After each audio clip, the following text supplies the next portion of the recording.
Hello friends, आज के video में हम SEC first communication in everyday life के यूनिट 1 को कवर करने वाले हैं। तो जिन छात्रों ने अभी भी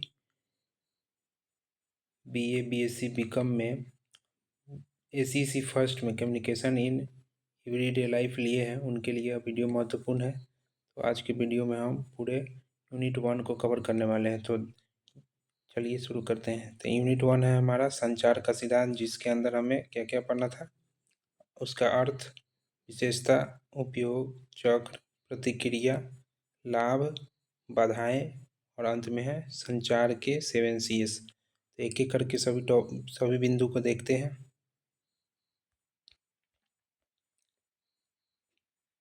पहला है संचार। संचार के बारे में इसका परिचय। तो परिचय इसका है, कम्युनिकेशन एक लैटिन शब्द कम्युनिस शब्द से बना है।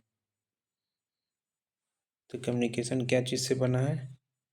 कम्युनिकेशन एक लैटिन शब्द कम्युनिस शब्द से बना है, जिसका अर्थ समुदाय होता है। जिसका अर्थ क्या होता है? समुदाय होता है। समुदाय। कम्युनिस्ट का मतलब क्या होता है? समुदाय। तो कम्युनिकेशन एक लैटिन शब्द है जो कम्युनिस्ट शब्द से बना है, जिसका अर्थ क्या होता है? समुदाय होता है। कम्युनिकेशन को संप्रेषण संचार भी कहते हैं। कम्युनिकेशन को और किस नाम से जाना जाता है? संप्रेषण संचार के भी नाम से जाना जाता है कम्युनिकेशन को।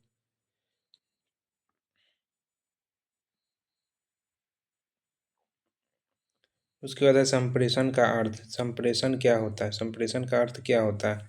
संप्रेषण जब जब व्यक्ति अपने विचारों को लिख कर, बोल कर या फिर इशारों से दूसरों तक पहुंचाता है तथा दूसरों के विचारों को भी इन्हीं माध्यम से प्राप्त करता है, तो उसे हम संचार कहते हैं। संचार किसे कहते हैं? जब व्यक्ति अपने विचारों को लिख कर या बोलकर या फिर इशारों से दूसरों तक पहुंचाता है तथा दूसरों के विचारों को भी इन्हीं माध्यम से प्राप्त करता है, तो उसे हम संचार कहते हैं। संप्रेषण का अर्थ समझ में आ गया होगा। अब है कम्युनिकेशन संचार के उद्देश्य, यानी संचार का उद्देश्य क्या है। तो इसका क्या उद्देश्य है? कम्युनिकेशन यानी संचार का मुख्य उद्देश्य किसी व्यक्ति, समूह, संगठन में आ रही कठिनाइयों को दूर करके कर्मचारियों और प्रबंधन के माध्यम संवाद स्थापित करना। मध्य क्या कह रहा है?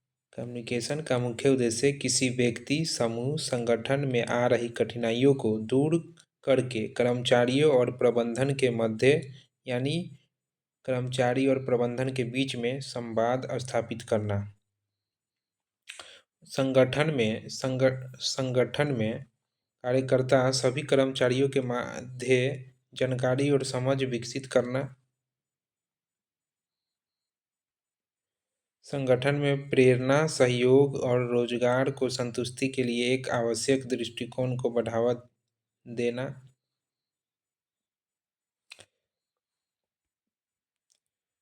संचार समाज की एकीकरण के लिए अत्यंत आवश्यक है। इसमें लोगों में एक दूसरे के प्रति सहिष्णुता का विकास होता है। संचार की विशेषताएं। संचार की विशेषताएं क्या है, इसके बारे में पढ़ते हैं। पहला, संचार एक मनोवैज्ञानिक प्रक्रिया। संचार क्या है? यह एक मनोवैज्ञानिक प्रक्रिया है। दूसरा, संचार में संप्रेषण एक गतिशील प्रक्रिया है। उसके बाद संचार एक वृत्तीय प्रक्रिया है। उसके बाद संचार सदैव लक्षणोन्मुखी होता है। उसके बाद है 5 नंबर में प्रभावपूर्ण संचार सामाजिक वातावरण से संबंधित होता है। उसके बाद संचार शाब्दिक और अशाब्दिक दोनों प्रकार का होता है। संचार जो है शाब्दिक और अशाब्दिक दोनों प्रकार का होता है। अशाब्दिक होगा यहाँ पे। उसके बाद है संचार एक मार्गीय तथा द्विमार्गीय। संचार एक मार्गीय तथा द्विमार्गीय दोनों ही होता है। इसमें क्या था? संचार एक मनोवैज्ञानिक प्रक्रिया है। संचार में संप्रेषण एक गतिशील प्रक्रिया है। संचार एक वृत्तीय प्रक्रिया है। संचार सदैव लक्षणमुखी होता है। प्रभावपूर्ण संचार सामाजिक वातावरण से संबंधित होता है। संचार शाब्दिक और अशाब्दिक दोनों प्रकार का होता है। संचार एक मार्गीय तथा द्विमार्गीय दोनों होता है। एक मार्गीय तथा द्विमार्गीय दोनों होता है। एक मार्ग ये पर भी होता है, द्विमार्गीय पर भी होता है। आगे है 7 Cs ऑफ कम्युनिकेशन। संचार के 7 C, संचार के 7 C क्या है? चलिए एक एक करके पढ़ते हैं 7 C को। पहला क्या है? एक नंबर है विश्वसनीयता। जब तक प्रेषक द्वारा संचालित संदेश जब तक प्रेषक द्वारा संचालित संदेश या सूचना का स्रोत विश्वसनीय नहीं होगा तब तक संचार विश्वसनीय नहीं हो सकता। उसके बाद दूसरा है, पहला ये है, उसके बाद दूसरा क्या है? दूसरा है संदर्भ। संचार वर्तमान परिस्थितियों से अंतर संबंध होना चाहिए। उसके बाद तीसरा है विषय वस्तु यानी कि कंटेंट। संचार में विषय वस्तु की संपूर्ण जानकारी प्रेषक और प्राप्तकर्ता के पास होनी चाहिए। उसके बाद है स्पष्टता।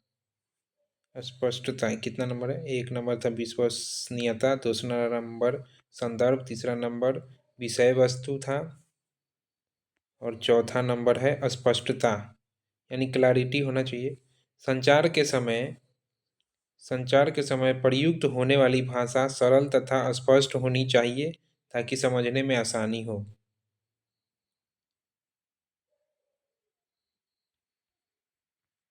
7C में हम लोग 4 देख लिए हैं। अब आते हैं पंचमा पर। पंचमा हमारा निरंतरता और छठा है माध्यम। निरंतरता के अंतर्गत संचार कभी न समाप्त होने वाली प्रक्रिया है, यह निरंतर चलती रहती है, यह हमेशा चलती रहती है। छठा है माध्यम।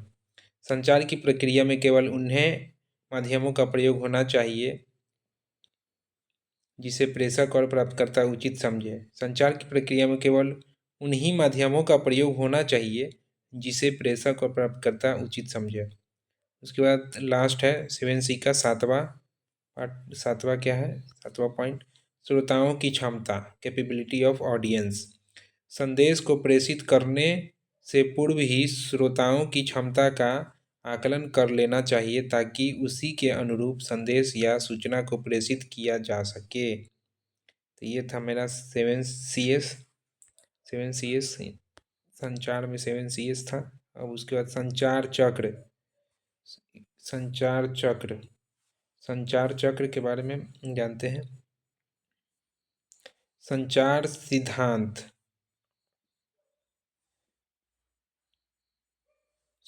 सिद्धांत कम्युनिकेशन थ्योरी का चक्र। संचार सिद्धांत का चक्र जिसे अक्सर संचार प्रक्रिया के रूप में जाना जाता है एक निरंतर चलने वाली प्रक्रिया। यह एक संचार सिद्धांत का चक्र जिसे अक्सर संचार प्रक्रिया के रूप में जाना जाता है, यह एक निरंतर चलने वाली प्रक्रिया है। इसमें सूचना को एक स्थान या व्यक्ति से दूसरे स्थान तक पहुंचाया जाता है। यही क्या कहलाता है? संचार चक्र कहलाता है। यहाँ इस चक्र के मुख्य घटकों का विस्तृत विवरण दिया गया है। किसके? संचार के चक्र का। पहला प्रेषक यानी कि सेंडर यानी कि सोर्स। सेंडर प्रेषक यानी भेजने वाला, सेंडर। यह वह व्यक्ति या इकाई है जो संदेश भेजने की पहल करता है। प्रेषक के पास कोई विचार, सूचना या भावना होती है जिसे वह साझा करना चाहते हैं। इसे क्या कहते हैं? प्रेषक यानी सेंडर। उसके बाद है सांकेतिक, इकोडिंग। पहला क्या था? सेंडर। उसके बाद क्या था? इकोडिंग यानी सांकेतिकरण। प्रेषक अपने विचारों को ऐसे रूप में बदलता है जिसे समझा जा सके, जैसे शब्द, संकेत, चित्र या हाव भाव। इसे एनकोडिंग कहते हैं। संदेश मतलब सांकेतिकरण क्या होगा? प्रेषक अपने विचारों को ऐसे रूप में बदलता है जिसे समझा जा सके, जैसे शब्द, संकेत, चित्र। यह वह नहीं बोलता है जो पूरा एज इट इज क्या बोलता है, सेंडर बोलता है। सेंडर जो बोलता है उसको सुन के इसको आसान भाषा में क्या करता है, आसान भाषा में बना के बोलता है, यानी आसान भाषा में बनाता है। उसको क्या कहते हैं, एनकोडिंग। आसान भाषा में अपने भाषा में बनाता है ताकि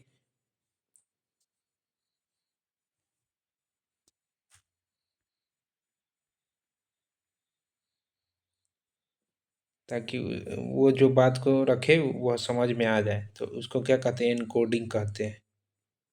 एनकोडिंग जा सके जिसे एनकोडिंग कहते हैं। उसके बाद है संदेश यानी कि मैसेज। यह वह वास्तविक सूचना या सामग्री है जिसे भेजा जा रहा है। यह मौखिक, लिखित या सांकेतिक हो सकती है। उसके बाद है माध्यम यानी कि चैनल। वह मार्ग जिसके द्वारा संदेश प्रेषक से प्राप्तकर्ता तक पहुंचता है। उदाहरण के लिए आमने सामने बातचीत, टेलीफोन, ईमेल या सोशल मीडिया। माध्यम चैनल यानी जिस चैनल के माध्यम से बात को एक एक जगह से दूसरी जगह भेजा जाता है उसको क्या कहते हैं, माध्यम या चैनल। जैसे कि टेलीविज़न हो गया, टेलीफोन हो गया। उसके बाद प्राप्तकर्ता यानी कि रिसीवर। वह व्यक्ति जो संदेश प्राप्त करता है। संचार की सफलता इस बात पर निर्भर करती है कि प्राप्तकर्ता संदेश को कितनी सटीकता से ग्रहण करता है। इसमें सबसे ज़्यादा योगदान एनकोडिंग का होता है कि एनकोडिंग करके शब्द को कैसे, किस तरह से इसको बताया गया है रिसीवर को, इसको समझ में आया है कि नहीं, ये एनकोडिंग पे डिपेंड करता है। उसके बाद है विसंकेतीकरण, डिकोडिंग।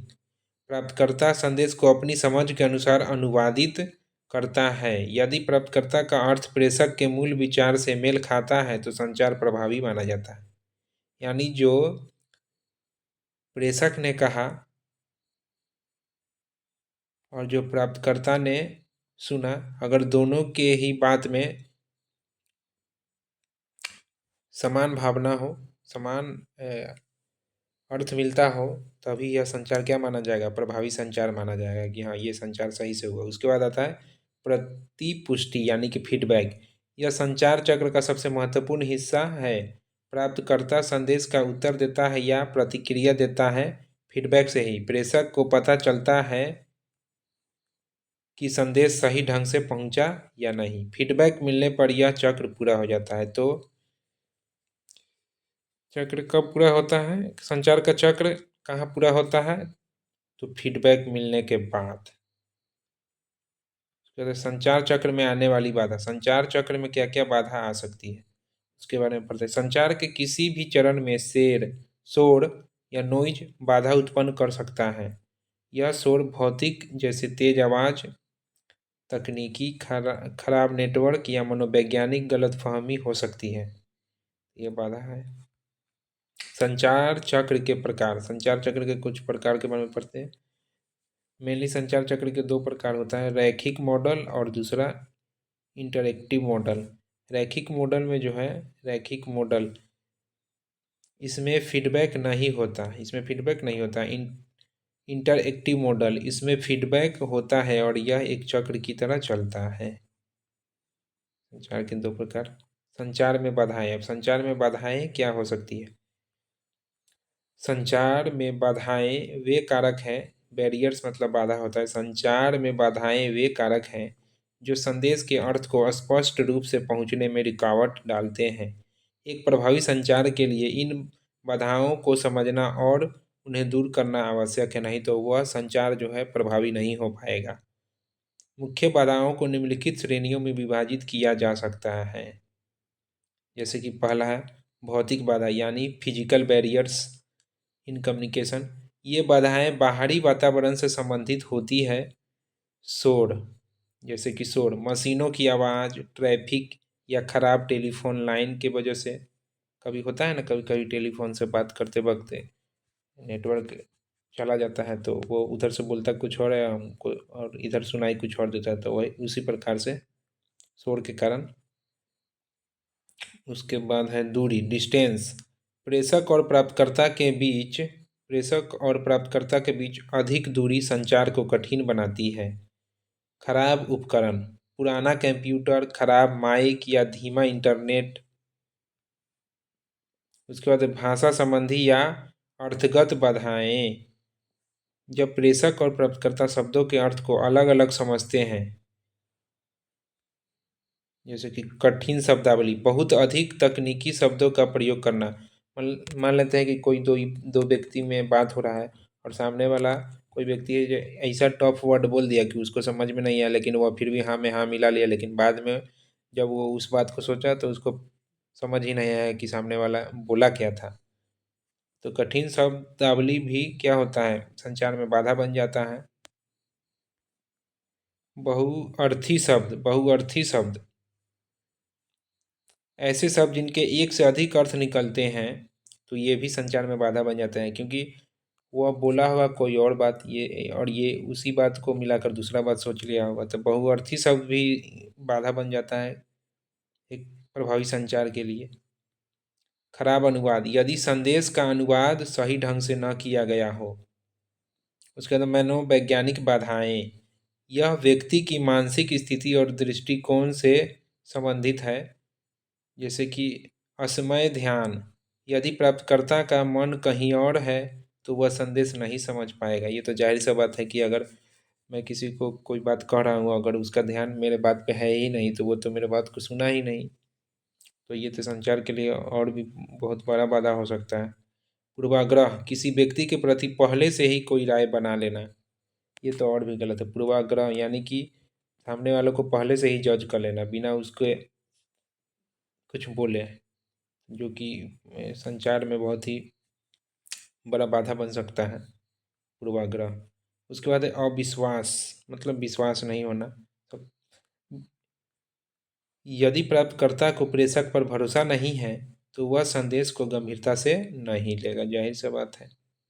संगठनात्मक बाधाएं, ऑर्गेनाइजेशनल बैरियर्स, ये किसी संस्थान या ऑफिस के नियमों और ढांचे से जुड़ी होती है। जटिल, जैसे कि जटिल नियम, बहुत अधिक औपचारिक नियम संचार की गति को धीमा कर देती है। उसके बाद है पदानुक्रम, अनुक्रम, ऊंचे पद और नीचे पद के कर्मचारियों के बीच संवाद की कमी, सुविधाओं का अभाव, संचार के लिए उचित माध्यम जैसे मीटिंग रूम या ईमेल आईडी न होना।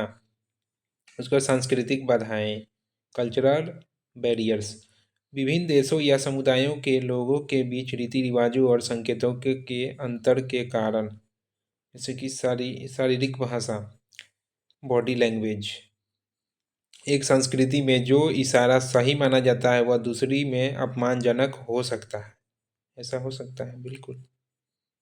अब है मूल्य और विश्वास, अलग अलग सांस्कृतिक पृष्ठभूमि के कारण संदेश का गलत अर्थ निकालना, मतलब सामने वाला अपने भाषा के अनुसार अच्छे शब्द का इस्तेमाल कर रहा है, लेकिन वही दूसरे स्थान पे इस शब्द का मतलब गलत होता है, तो वो गलत ही मानेगा ना, तो इससे संचार, प्रभावी संचार पर प्रभाव पड़ेगा। बाधाओं को दूर करने के उपाय, तो संचार में जितने अभी हमने बाधाओं को पढ़ा, उन बाधाओं को दूर करने का क्या उपाय है। सबसे पहले स्पष्ट भाषा का प्रयोग, एकदम स्पष्ट भाषा का प्रयोग करें ताकि एक ही बार में मैं बोलूँ कुछ और आप लोग समझ जाएं। तो क्या होता है स्पष्ट भाषा का प्रयोग, सरल और सीधे शब्दों का उपयोग। उसके बाद है सक्रिय श्रवण, एक्टिव लिस्टनिंग, सामने वाले की बात को ध्यान से सुने। ऐसा नहीं कि अगर हम एकदम स्पष्ट रूप से बोल रहे हैं और सामने वाला सुन ही नहीं रहा है तो मेरे लाख स्पष्ट बोलने से भी उसके कान में सही बात नहीं जाएगा। तो बोलने वाला भी स्पष्ट होना चाहिए और सुनने वाला भी ध्यानपूर्वक सुनने वाला होना चाहिए। फीडबैक, सुनिश्चित सुनिश्चित करें कि प्राप्तकर्ता ने संदेश को सही ढंग से समझ लिया है। यह हमें सुनिश्चित करना होगा कि मैंने जो बोला सामने वाला ने अच्छे से सुना, और अगर मेरे मन में ये डाउट है कि सामने वाले ने अच्छे से नहीं सुना तो मेरा क्या फर्ज बनता है कि एक बार फिर से उसको बता दिया जाए और समझा दिया जाए स्पष्ट रूप से। उसके बाद उपयुक्त माध्यम का चुनाव, संदेश की प्रकृति के अनुसार सही चैनल चुने, जैसे गंभीर बात के लिए ईमेल के बजाय आमने सामने बात करना। उसके बाद संचार प्रक्रिया में प्रतिक्रिया सबसे अंतिम और अनिवार्य चरण है। अब प्रतिक्रिया के बारे में बात करते हैं। संचार में प्रतिक्रिया, प्रतिक्रिया क्या होता है संचार में। प्रतिक्रिया।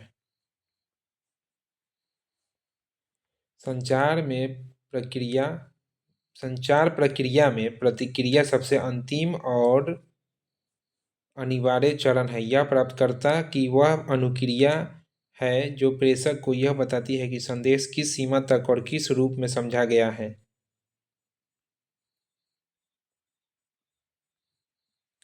सरल शब्दों में, जब प्राप्तकर्ता संदेश को प्राप्त करने और समझने के बाद प्रेषक को जवाब देता है तो उसे ही फीडबैक कहा जाता है। फीडबैक किसे कहा जाता है? जब प्राप्तकर्ता संदेश को प्राप्त करने और समझने के बाद प्रेषक को जवाब देता है तो उसे ही फीडबैक कहा जाता है। तो फीडबैक क्या है? मैंने किसी के माध्यम से उस सवाल को किसी दूसरे जगह पहुंचाया और जिसके पास पहुंचाया उसको सवाल अच्छे से समझ में आ गया और उसने अच्छे से जवाब दे दिया, यानी कि फीडबैक दे दिया, तो हम समझ जाएंगे कि मेरा सवाल उसके पास पहुंच गया और उसने उस सवाल का जवाब भी दे दिया। इसे ही क्या कहते हैं? प्रतिक्रिया कहते हैं। प्रतिक्रिया का क्या महत्व है? प्रक्रिया की पूर्णता। फीडबैक के बिना संचार चक्र अधूरा रहता है, क्योंकि जब तक उधर से फीडबैक नहीं आएगा तब तक हमको पता ही नहीं चलेगा कि मेरे द्वारा भेजा गया संदेश उसके पास गया कि नहीं, उसको समझ में आया कि नहीं। अगर फीडबैक आ जाता है तो क्लियर हो जाता है कि उसको कितना समझ में। अच्छा फीडबैक आता है तो मन में ये आता है कि हाँ, उसको मेरे द्वारा भेजा गया संदेश अच्छे से समझ में आ गया। और फीडबैक ही नहीं आएगा तो पता ही नहीं चलेगा उसको समझ में आया कि नहीं आया, कम आया कि ज़्यादा आया। उसके बाद शुद्धता की जांच। इससे यह पता चलता है कि संदेश का अर्थ वही निकला है जो प्रेषक चाहता था। ऐसा नहीं कि जो प्रेषक चाहता था उसके विपरीत अर्थ निकल गया, तो फीडबैक भी विपरीत आ जाएगा। भविष्य के लिए सुधार। यह प्रेषक को अपनी संचार शैली सुधारने का अवसर देता है। सक्रिय भागीदारी। यह सुनिश्चित करता है कि प्राप्तकर्ता निष्क्रिय नहीं बल्कि प्रक्रिया में शामिल है। प्रतिक्रिया के प्रकार। प्रतिक्रिया के प्रकार, इधर प्रकार दिया हुआ है, इधर विवरण दिया हुआ है और इधर इसका उदाहरण दिया हुआ है। पहला सकारात्मक यानी कि पॉजिटिव प्लस। पॉजिटिव में क्या है? विवरण। जब प्राप्तकर्ता